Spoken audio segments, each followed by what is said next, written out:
Bonjour à tous, un nouveau rendez-vous avec l'actualité sur FM Télévision. Tous bienvenus et merci de nous choisir. Ouvrons ce journal par les travaux du Forum économique qui se tient à Davos en Suisse. Le président de la République, je cite Félix-Antoine Tshisekedi Tshilombo, prend part à ces assises ouvertes depuis le 16 janvier dernier. Quel est l'objectif en tout cas de cette rencontre? La réponse c'est à retrouver dans cet élément de la presse présidentielle. Regardez. Ouverture ce mardi 17 janvier 2023 de la session du Forum économique mondial de Davos en Suisse. Ces grands rendez-vous des leaders mondiaux est placé cette année sous le thème « Coopérer dans un monde fragmenté ».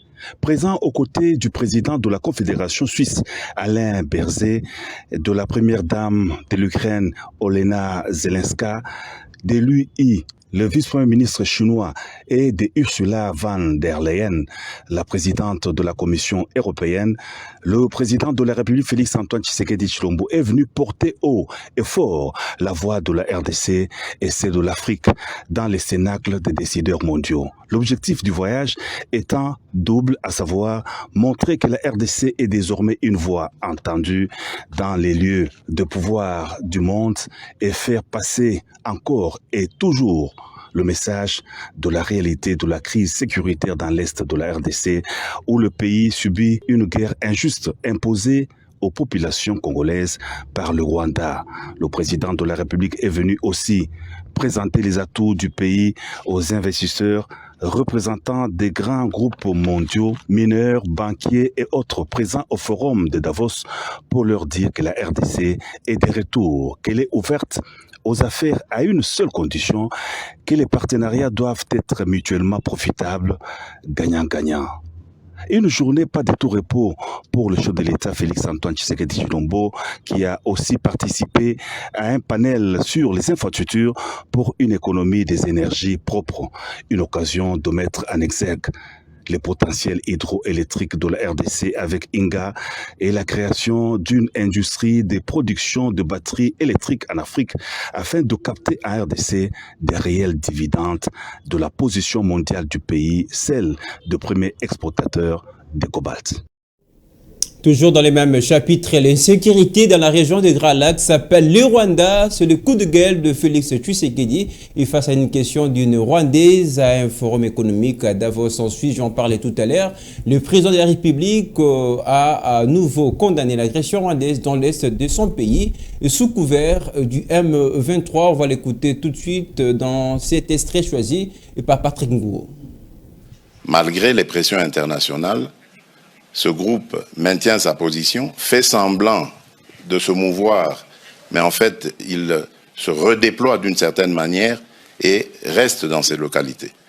Et je vous apprends que depuis lors, il y a eu un massacre qui s'est fait dans une localité qui répond au nom de Kishiché, d'une centaine de personnes, des innocents, que ce groupe a voulu massacrer pour les terroriser et les pousser à se déplacer de cette localité qui regorge de matières précieuses dans son sous-sol. Donc voilà en fait le problème que nous avons. C'est un très grand défi parce qu'on ne peut pas investir à la fois dans le développement du pays et dans les ressources pour augmenter les capacités de l'armée et pouvoir ainsi se défendre. Si nous avions tous la même philosophie, la même vision, celle que j'avais d'ailleurs au moment où j'ai accédé à la tête du pays, celle d'aller vers tous nos voisins, nous en avons 9, et de leur proposer des projets de développement qui vont faire du bien à nos économies respectives, qui vont faire du bien à nos populations, mais c'est à cause évidemment de certains voisins aux velléités belligérantes que cela est malheureusement impossible à réaliser. Donc je suis désolé, madame, le problème aujourd'hui de l'insécurité dans la région des Grands Lacs s'appelle le Rwanda. C'était là le président de la République, Félix-Antoine Tshisekedi, dans un extrait choisi par Patrick Ngouo. On va poursuivre ce journal avec le docteur Gilbert Kabanda qui se casse à 1000 morceaux, en tout cas pour rendre de plus en plus efficace le secteur de la défense. Sachez que le ministre de la Défense nationale a opté pour la diplomatie militaire pour atteindre des objectifs qu'il s'est assigné. C'est ce qui explique en même temps la rencontre entre le patron de la défense congolaise et l'attaché de défense du Soudan, le général brigade, je cite, Abed Habib. On va suivre cet élément à travers ses commentaires. Dernier accolé. C'est déjà la concrétisation de la nouvelle politique de défense actionnée par le docteur Gilbert Kabanda qui est dans la logique de joindre la parole aux actes, comme tout récemment avec la publication des documents. Déjà, les experts militaires mis à contribution dans ces projets de haute facture sont déjà à pied d'œuvre concernant l'armée des terres, l'armée aérienne, l'armée de mer, la logistique et les différents équipements militaires, la formation prise dans son acception totale, mais aussi et surtout l'industrie militaire chère au cœur du ministre Kabanda à installer sur le territoire. Le fruit de toutes ces cogitations vont dans la bonne direction de la montée en puissance des FARDC en urgence, comme le dit l'attaché des défenses qui fait ses valises en présentant son successeur qui prend désormais ses nouvelles fonctions à Kinshasa. Ils ont été reçus avec son Excellence, Monsieur le ministre de la Défense, et donc c'est-à-dire l'accueil a été donc c'est-à-dire bien chaleureux, et l'audience était donc c'est-à-dire la continuité de la coopération entre les deux pays. On a eu donc c'est-à-dire à partager avec son Excellence concernant la continuité de la coopération militaire entre les deux pays et puis entre les deux armées de FARDC et de l'armée soudanaise, donc c'est-à-dire au Soudan. Il faut dire que le ministre Kabanda souhaite, en matière de l'industrie militaire, mettre en contribution le modèle le pays proche au Congo, dont les Soudans, dont l'attaché de défense a démontré au patron de la défense nationale l'expertise dans ces domaines, ainsi que la formation de pilotes militaires congolais, en sujet qui a accordé les violons entre les deux parties. Ainsi, l'attaché de la Défense a transmis par la même occasion l'invitation adressée au ministre Kabanda par son homologue ougandais à se rendre prochainement à Khartoum en vue de la signature d'un protocole d'accord en matière de l'armée. Ça fait débat et c'est sur toutes les lèvres des Congolais. Le président de la République toucherait environ 17 000 $ américains par mois. C'est ce qu'a affirmé en tout cas le ministre des Finances sur les ondes de Top Congo FM. Il s'agit d'un mastoche aussi gros que l'immeuble Sosacom. C'est ce qu'a déclaré Prince Epenge, cadre de la Mouka, qui exige tout de même que soient publiés les salaires de tous les fonctionnaires de l'État, en commençant évidemment et par le chef de l'État, je cite Félix-Antoine Tshisekedi. Il est au micro d'Igor Sombo. On va l'écouter. La coalition La Mouka exige et renouvelle cette exigence de voir M. Kazadi, le ministre des Finances, publier tous les salaires et avantages, y compris en commençant par M. Félix Tshilombo, son premier ministre, ses ministres et tous les dépendants de l'État. Nous connaissons les salaires d'un policier, nous connaissons les salaires d'un professeur d'université, nous connaissons les salaires d'un enseignant. Pourquoi les salaires de M. Félix Tshilombo restent cachés? Les 17 000 $ par mois que le ministre des Finances a affirmé est un mensonge qui est aussi gros et grand que l'immeuble de Sosacom. M. Félix Tshilombo lui-même avait affirmé, toujours au micro de Top Congo, qu'il ne connaissait pas son salaire. Un monsieur, un responsable de l'État, qui dépense pas moins de 2 millions de $ à chaque voyage, un monsieur qui a un budget de pas moins de 300 millions de $ par an, ne peut pas avoir un salaire de 17 000 $ par mois, tel que M. Kazadi l'a dit. C'est un manque de respect pour notre peuple. Tout à fait autre chose. Dans ce journal, on peut maintenant pratiquer la pêche de la pluie de manière dans la ville de Mbandaka, dans la province de l'Équateur. 2 engins de pêche ont été remis mardi dernier à la population par le gouvernement central après plusieurs cris de détresse dirigés à l'endroit du chef de l'État. Alexandre Paulin nous en parle à travers cet élément. Les moteurs hors bord, les congélateurs et les cartons défilés ainsi que d'autres instruments de pêche, ce sont les matériels apportés par la délégation venue de Kinshasa. On se rappelle que le président de la République Félix Tshisekedi a au mois de décembre dernier demandé au ministre de Pêche et Élevage, Adrien Bokele-Djema, de matérialiser ce qu'il avait promis aux habitants de ces coins du pays sur la réorganisation du secteur de pêche dans la ville de Mbandaka, située à plus de 700 km au nord-est de la ville, province de Kinshasa. Ainsi, cette dotation justifie la réalisation des promesses du chef de l'État congolais aux Équatoriens, avec pour objectif précis l'identification des associations des pêcheurs et la construction d'un port moderne, afin de réorganiser les activités de pêche pour l'intérêt général entre la province bénéficiaire et Kinshasa, ce qui paraît un motif de satisfaction pour les habitants d'Mbandaka qui ont clamé et réitéré leur soutien et remerciements à l'endroit du chef de l'État, Félix Tshisekedi Tshilombo.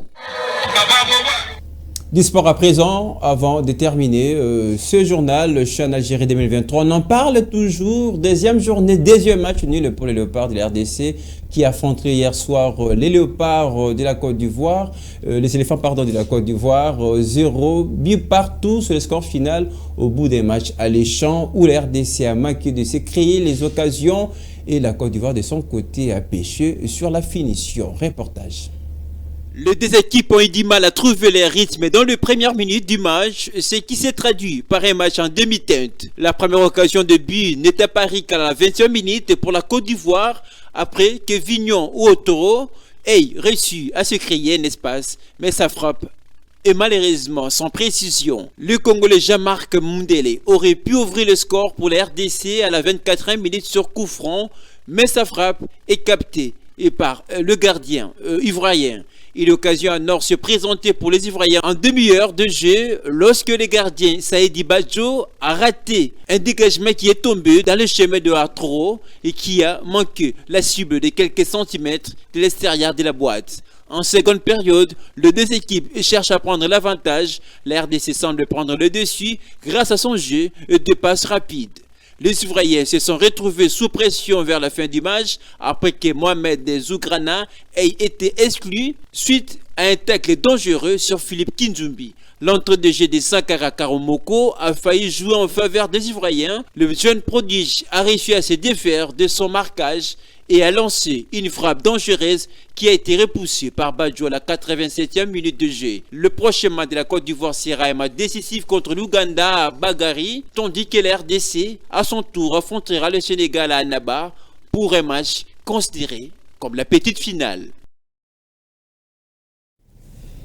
On va continuer à parler sport dans ce journal. Sachez que dans notre match du même groupe B, une vraie désillusion pour le Sénégal battu hier par l'Ouganda sur le petit score de 1-0. 1 sur ce qui permet justement aux Ougandais de passer en tête de ce groupe avec désormais 4 points, suivi du Sénégal 3 points. La RDC garde sa 3e place au classement avec 2 points seulement devant la Côte d'Ivoire qui clôture ce groupe avec un seul petit point.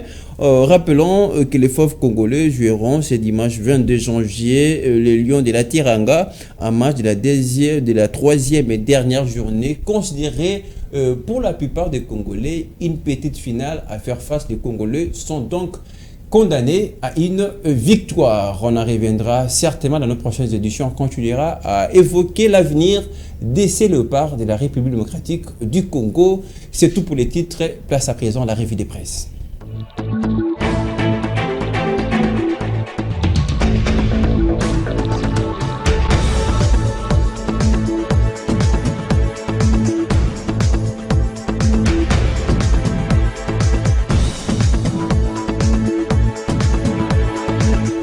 Si vous ne l'avez pas fait ce matin, nous allons le faire pour vous. On va vous aider certainement à lire les grands titres des journaux de ce matin avec Divine Siala qui nous propose une très belle sélection. Bonjour et bienvenue Divine. Bonjour Lionel, bonjour à tous. Allez, rapidement, on va passer à l'essentiel de votre revue de presse qui commence avec le journal Forum des As.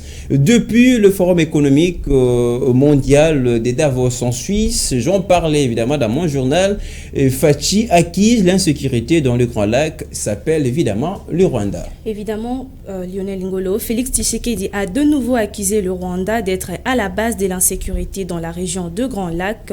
Le chef d'État a profité de la 53e édition du Forum économique mondial de Davos en Suisse pour pointer un doigt accusateur le régime Paul Kagame dans la déstabilisation de l'Est de la RDC. Voilà Lionel. La suite de cette revue de presse sera dominée par le journal Avenir, c'est quotidien évidemment qui nous propose des titres avec beaucoup d'agitation évidemment. Réfi du M23 sur masque du Rwanda et de se retirer vers la montagne des Sabinyo. La RDC prête à toute éventualité. Divine Siala. Exactement, c'est le 15 janvier que le terroriste du M23 devait quitter toutes les zones occupées en territoire congolais pour permettre la réhabilitation de l'autorité de l'État dans ces zones et le retour de populations congolaises déplacées à leur domicile. À ce jour, le terroriste du M23 et les autorités rwandaises qui les utilisent comme bras armés n'ont une fois de plus respecté leur engagement au mépris total de la communauté d'Afrique de l'Est et l'Union africaine, du Conseil de sécurité de l'ONU et de partenaires bilatéraux. Ces organisations doivent prendre leurs responsabilités, notamment en sanctionnant les autorités rwandaises et les dirigeants du M23 qui ne cessent de les défier et de violer le droit international ainsi que le droit fondamental de l'homme dans l'Est de la RDC. On va poursuivre ce journal, comme je le disais tantôt, toujours avec le journal L'Avenir. On sera un peu, cette fois-ci, local dans les objectifs domestiques. Enrôlement des électeurs, la mission d'observation électorale, le Senko-SCC, prête à rendre publique sa déclaration à mi-parcours. Ce sera à vous, Divine Siala. Exactement. Denis Kadima, président de la Commission électorale nationale indépendante, s'est entretenu avec une délégation de la Commission d'observation électorale Senko-SCC, conduite par le père Clément Makiobo, secrétaire exécutif de la Commission Justice et Paix de la Senko. Les présidents Denis Kadima étaient accompagnés du rapporteur Madame Patrician Seya. Cette commission d'observation citoyenne a échangé avec le numéro 1 de la centrale électorale avant la publication de son rapport à mi-parcours sur l'opération d'identification et d'enrôlement des électeurs dans l'ère opérationnelle démarrée le 24 décembre 2022. On va encore parler sport dans ce journal, mais cette fois-ci avec votre belle sélection. Ça suit votre revue de presse Divine Siala pour terminer. Toujours titré le journal Avenir. Phase finale Chan Algérie 2022. 2 nuls vierges en 2 sorties pour les Léopards de la RDC. Exactement Lionel, on prend le même et on recommence. Les Léopards ont concédé un deuxième nul vierge en 2 sorties. Comme face à l'Ouganda, la RDC n'a rien proposé ou presque. Méconnaissable et décousu dans le jeu, les Léopards ont proposé une image bien triste pour un cadre de la compétition. Ces joueurs en panne d'inspiration et leur coach dépassés par le cours des événements ne doivent le point du match nul qu'à la nonchalance des Ivoiriens. Sans oublier un tir repoussé par le poteau pour les hommes d'Otis Ngoma. C'est tout pour la revue de presse. Voilà un des grands moments également lors de ces matchs. Vous avez évoqué dans votre revue de presse ce poteau qui aurait apporté le but, faire le sourire des nombreux des Congolais. Exactement. Merci Divine Siala pour la lecture de journaux. Merci à toi Lionel Ngolo. Alors c'était la revue des presse pour vous madame, monsieur.